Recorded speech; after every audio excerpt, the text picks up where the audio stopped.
Mga kabaka at kalakbay, good morning! Welcome sa ating programa. No? Ang ating kabaka mo at kalakbay, dito yan sa Facebook Live natin. Live tayo. So tara na at tayo sumama.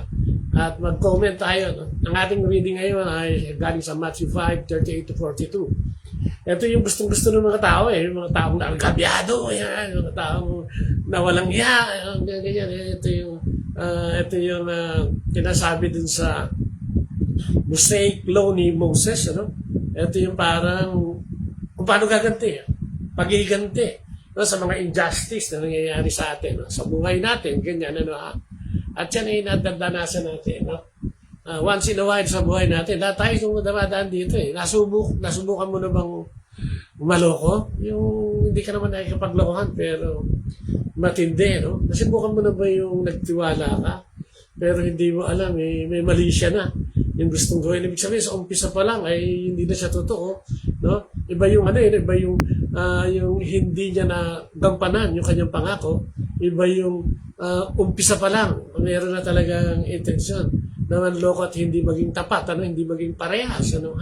Ay, napakasakit ka, talagang galit na galit ka dyan. At ako, siguro, dahil ako'y dating sinungaling, dating minsan nanloloko, galit ako dyan. Sabi nila kung ano daw yung ugali mo. Dito mo makikita yun, kung saan ka galit na galit. Lalo na yung hindi mo pa nabago bago ka i-transform ni Jesus o baguhin ang buhay natin o isuko natin kay Jesus. Kaya ako hanggang ngayon, meron akong medyo matalim yung yung alam ko ng loloko, yung ng damdamin ko medyo mataas. No? Yung sukatan, no? Medyo mataas, yung manloloko, sinungaling, no? Yan ang ayaw ko. At yan ang sinasabi ng ating Panginoon ngayong araw na ito, yung an eye for an eye, yun ang batas ng Mosaic ni Moses, nagsakasala ka kung ano yung ginawa mo sa kapwa mo, diyan ang gagawin sa'yo, o mas mabigat pa minsan. No? Depende sa nagpaparusa sa'yo. Kung babagis yung mga nagpaparusa, mas malupit pa. Pero ang sabi ni Jesus tungkol sa bagay nito, offer them, no resistance. No? Sa pag-iabla ka, pag sinampal ka, bigay mo yung kaliwa, sa kanan, kaliwa, bigay mo pa. Pag inabla ka, magkasundo ka. Parang, wow, no? Sa batas ng tao, parang nakakapikon yun. Bakit gano'n? Hindi pwede yun. Kaya nga, di ba? Ikaw nagsikap ka nag-ipon ka no? Tapos lolokohin ka lang ng illegal recruiter. Ako, napakasakit to. Isinanla mo yung bahay mo, binenta mo yung kalabaw mo. Tapos lolokohin ka lang, tumaasa ka sa pagbabago ng iyong kinabukasan. Talagang mawiwindang ka. Ang hirap gawin nun, Kung titignan mo, baybayin mo sa isa, hindi natin kaya yun. Ang kailangan mangyari, makaganti. Kung minsan nga, di ba, yung ating ilusyon, yung ating pantasya, yung may nanloko sa atin, dahil hindi naman pwedeng pumatay ka na lang basta, Minsan yung pantasya mo, ako dati ganun, Yung pantasya ko, pinatay ko na siya, Kung paano ko sa ginilitan ng liit, kung paano ko sa tinadtad, sa galit ko, yung pantasya mo, dahil hindi mo magawa ito na physical, minsan naglalaro sa isip mo yung pwede mong gawin sa kanya. Na kung minsan hindi mo naman kayang gawin, dahil natatakot ka rin. Sapagkat ito ay may parusa sa ating batas. Sa ating batas, carnal justice, ika nga. At sa ating batas natin, sa ating isanguyang panahon. Hindi pwedeng gawin. Kaya anong pwedeng mangyari? Siguro ito yung sinasabi ng ating Panginoon. Patience. Pagbigyan, patawarin. Remember yung kwento sa Biblia na pinatawag ng hari may mga utang sa kanya para magsulit. Yung pinakamalaking utang sa kanya, ang makaawa, humingi ng awa, pinatawad siya. Sabi sa kanya, benta mo na pati pamilya mo para magtrabaho para sa akin, para makabayad ka. Nagsuma mo, nagmakawa. Pinagbigyan. Pero itong mamang ito, pagbaba niya mula doon sa kaharian ng hari, sa bahay ng hari, nakita niya may utang sa kanya na napakaliit. Parang gabuhok lang. Kung para sa utang niyang pinatawad siya. Ay sinakal niya, sinakmal niya. At hindi pinatawad, ipinabenta yung buong pamilya. para makabayad sa kanya. Nangyari, sinumbong siya. Nung mga nakakita sa kanya, yung kawalangyang ginawa sa kanya, yung kabutihang ginawa sa kanya, ay pinagkumpara, sinumbong siya. Ano ginawa ng hari? Itinuloy ay yung sentensya. Tayo ganun din siguro, no? Mahirap magpatawad. Lalo na nga kung yung degree ng kasalanan ay nanunood sa puso mo, sa isipan mo, at physically nakikita mo, hanggang ngayon ay dahil sa kanyang gagagawa ng kasalanan, talagang nanunood sa dibdib mo yung galit at gusto mo talaga siyang sentensyahan ng kamatayan. Yun ang parang yun ang parang ngipin sa ngipin, mata sa mata, no? Pero hindi ganun, no? At ano ang pwede natin gawin? Siguro ito isuko natin sa Panginoon. Madali ba yun? Isuko mo sa Panginoon yung galit mo? Hindi din, hindi ba? Kailangan natin magbago. Kailangan baguhin natin ng inner, no? Yung inner, natin, personality. No? Yung ating kabuuan bilang tao. At hindi ito madaling gawin kung tayo lang. May stages kasi, no? May stages. Kung paano tayo magbabago. Hindi ito parang kanin lang, sinubo mo, napasok ka, ginawa mo, gano'n na yun. Ano? Hindi. Ito, siguro bago mo isubo yung kanin, titignan mo muna. No? Palalamigin mo muna. No? Hawak-hawakan mo muna. No? Hindi kutsara, gagamitin mo ng kamay para makita kung mainit pa bago mo isubo. Parang ganun yung mga stages, no? Hindi pwedeng biglaan. Ang pagbabago ay kailanman hindi pwedeng biglayin. Ang pagbabago ay dala ng grasya ng Diyos sa pamamagitan ng Espiritu Santo. No? Kaya ang Espiritu Santo ay mga kaloob sa atin. No? Nandiyan yung gift of wisdom, knowledge, patience, faith, no? Discernment, understanding, nandiyan. At kailangan natin yung mga sangkap na yun. No? Kailangan natin yung mga sangkap na yun. Para maunawaan natin ang gusto ng Diyos. Ang sa tao kasi talagang actual, outright, gantihan mo na yan. Patayin mo na yan. Pero sa Diyos hindi eh. No? Ibigay mo pa yung buhay mo kung kulang pa. No? Ibigay mo pa yung nasa sayo kung kailangan niya pa. Amazing. Pero nangyayari yan, ano? Dahil nga sa kapangyarihan ng Espiritu Santo na isa sa tatlong persona ng Diyos. No, nasa atin naman yun eh. Kaya lang, hindi siya gumagana. Hindi gumagana ng Espiritu ng Diyos sa atin. Kasi yung Espiritu natin bilang tao, no? Bilang tao ang gumagana sa atin. Mabangis. No? Hindi ka mukha ng Espiritu ng Diyos. No? Mapagpakumbaba yan. Ano? Matyaga yan. Ano? Obedient yan. Ano? Yan yung mga katangian ng Espiritu Santo. Na pag nakuha natin at naipamuhay natin, ay hindi tayo magkakaroon ng problema dito sa ngipin sa kimin, mata sa mata. Magkakaroon tayo ng puwang sa ating mga kaisipan, sa ating puso, at sa ating pagkatao. No? Bilang kabuuan, kung paano magpasensya. Kaya nga pagka yung halimbawa, hindi ka pa na-transform, yung ordinaryong ka, hindi mo pa kilala si Kristo, ang Espiritu Santo, no? Ang magagawa nito sa buhay natin, hindi mo kayang gawin ito. Gaganti ka no? At may ginawa sa'yo, mas mabangis pa doon ang dapat na ganti. Sa paligid natin, sa ating lipunan, ganyan di ba? Hindi matapos-tapos yung away. Yung mosaic law na yan, gumana dun sa panahon ni Moses at saka sa kanyang mga kanyang tinataguyod papunta sa Holy Land o sa pinangakong lupain ng Diyos. Di ba nagkagulo sila eh? At ang nangyari dito, dahil gantihan ng gantihan, lumala ng lumala.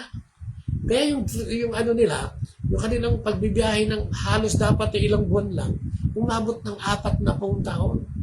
40 taon, 365 days times 40. Kwentahin mo kung ilan yan. Parang 120,000 days yun. Ganun katagal. Bakit? Kasi talagang hinubog muna sila ng Panginoon bago sila dalhin doon. Ang unawa dahil sa tagal ng pagkakaalipin nila sa Egypt o sa Egypto, 400 taon sila ginawang alipin, naging na-build up.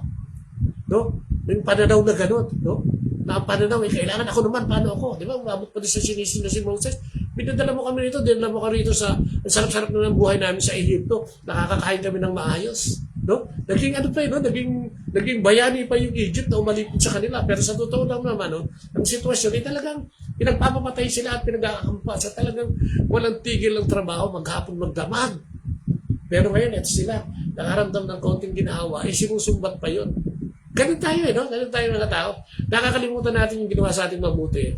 Pag bumubuti na, nakakalimutan natin yung ating sitwasyong masama o hindi maganda, pag maayos na yung sitwasyon natin. Pag nagiging komportable na tayo, marami na tayong hinahanap, marami tayong hinihingi. No? Ganyan tayo. Kaya kung minsan, imbis na bumuti ang buhay natin dahil nagbago na tayo, sumasama pa. Dahil nawawala ang Espiritu ng Diyos sa buhay natin. Kailangan natin makipag-ugnayan sa Panginoon. No? Kailangan natin magsimula sa pakikipag-ugnayan sa Panginoon. Paano nga ba? Hingin mo to sa Diyos. Manalangin tayo at hingin natin sa Diyos kung paano niya tayo dadalhin sa ating pagbabago. Isuko natin ang ating sarili sa Kanya. Di ba? ABC, di ba? Acceptance. Tayo makasalanan at kailangan natin siya. Di ba? Tapos be honest. No? Believe sa Panginoon. Ano? And confess. No? Ihayag natin sa Kanya yung ating pinakamaliit hanggang sa pinakamalaking kasalanan upang tayo Kanyang patawarin at matanggap. Sumama sa mga samahan, ano? Sa pagsisimba, may mga community organization, Catholic, o kung ano man yan, ano, na nagtuturo sa atin para humigit pa o dagdagan pa yung alaman natin sa Panginoon. Sumama po tayo dun. Huwag natin pabayaan na nakaupo na lang tayo dyan, kahit tulog. Mag-mission tayo. Mag-mission tayo para sa Panginoon.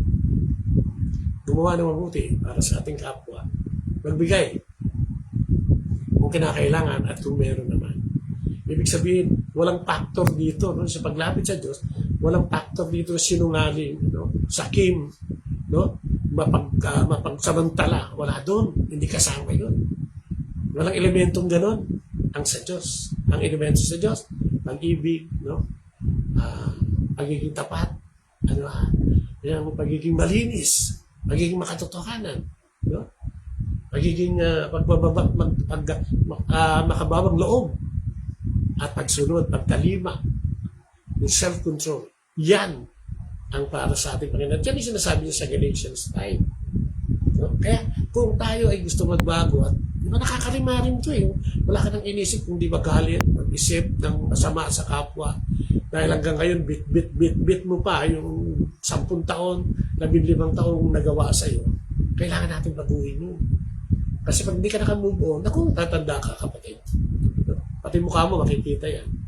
Kailangan natin mag-move on para paundarin ang ating buhay pananampalataya at relasyon sa Diyos. Pag nagawa natin yan, ay susunod na. No? Nababaguhin niya ang lahat sa atin ayon sa kanyang plano. Diba? Sabi niya, I am the way, the life, and the truth. No? Kakaroon tayo ng panibagong daan. No? Ako, magkakaroon tayo ng buhay. At magkakaroon natin ang way, the right, and ang katotohanan ay marireveal sa atin right in front of us. Makikita natin sa mga tao, sa ginagalawan nating lugar, pati sa mga tao nakapaligid sa atin. At yan ang sikreto. Kailangan magpakumbaba. Magpakumbaba, kalimutan yung mga napakatagal ng atraso, no? Yung mga kamag-anak natin, yung kapatid mo, no? Yung pinsan mo, yung bayaw mo, no? Yung nanay mo, yung tatay mo. Maraming yan maraming ganyan. Maraming mga nagkagalit na walang closure, gusto makaganti. Siguro mas magiging payapa ang buhay natin kung natanggalin natin yung paghihiganti at maalis ng natin yan sa pamamagitan ng paglapit sa ating Panginoon Diyos. At sino ang gagawa niyan? Tayo mismo. Amen? At yan natin pagninilay. An eye for an eye, sabi ng mga tao. Sabi ng Diyos, but offer no resistance. Reading natin yan. Sa bandang dakong huli sa 38, offer no resistance. Ibigay mo. At lahat yan matatapos yan. At ang gloria ng Panginoong Diyos sa buhay mo ay magkakaroon ng pagkakataon. Name the Father, the Son, and the Holy Spirit. Amen. Yes, Lord. Salamat po sa umagang ito. Thank you na naman sa iyong paalala para sa aming mga napipikon, sa aming madaling magalit, para sa aming hindi makalibot sa galit. Patawarin mo kami, Panginoon, upang mapatawad namin ang aming mga sarili. Tulungan mo kami lumapit sa iyo at ihayag sa amin ang grasya ng banal na Espiritu mula sa iyo. Bigyan kami ng karunungan at pagkaunawa, kakayahan, pananalig, Panginoon, upang kami ay makapanampalataya ng totoo at maisuko namin ang aming buong buhay at kabuhayan sa iyo, Lord God. Samahan mo kami dahil hindi namin maintindihan ito sa aming karnal na pamumuhay bilang tao, mortal na tao. Hindi namin maintindihan ito. Dali mo kami doon sa estado na binago mo na, baguhin mo kami. Para magkaroon kami ng unawa sa iyong mga plano sa amin na hindi mo kami pababayaan, hindi kami susubukin sa hindi namin kaya. At may plano ka upang kami ay pagbutihin at paunlarin sa buhay na aming ginagalawa. Magkaroon ng langit. Kumbaga, dito sa aming katayuan, dito sa buhay o sa mundong ibinigay mo para sa amin. Samahan mo kami, Panginoon, sa araw-araw at alisin ang mga galit na ito na palitan ng masunurin at mapagpakumbabang estado, Panginoon. Samahan mo kami sa araw-araw na gawain namin at tinataas namin sa iyo ang bawat sandali ng aming buhay at tuwing ay paalalahanan mo kami sa pamamagitan ng mabuting balita na kami huwag magsawa sa pagbuklat ng Biblia, huwag magsawa sa pag-unawa sa Biblia at higit sa lahat maisakatuparan namin ito sa aming araw-araw na pamumuhay.